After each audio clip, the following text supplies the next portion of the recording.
spécialiste de renseignement et d'écoute et ancien cadre des centres d'écoute de l'armée de l'air. Alain Charret, bonjour.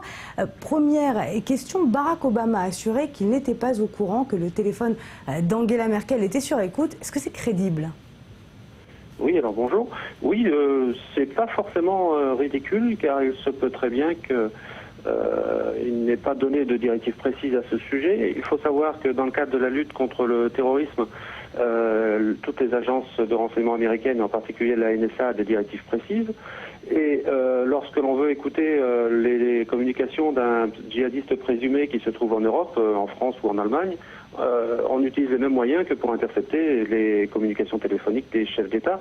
Donc il se peut très bien que dans ces filets, la NSA ait ramené, en plus des communications de djihadistes, des communications de politiques ou de décideurs comme Angela Merkel. Elle aurait été écoute donc pendant 11 ans sans que personne s'en rende compte ?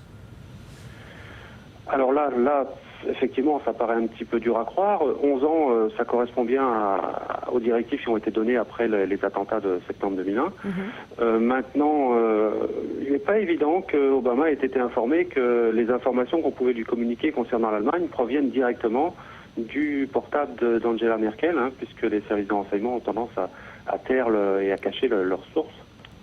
Alors Alain Charret, retour un petit peu sur ces manifestations d'hier à Washington. Le dossier Snowden et les révélations du NSA font du bruit depuis très longtemps. Pourquoi, à votre avis, avoir attendu ce moment pour commencer à protester, puisque 5000 personnes étaient descendues dans les rues hier à Washington pour protester, pour demander de réguler un petit peu ces lois du NSA et des renseignements américains?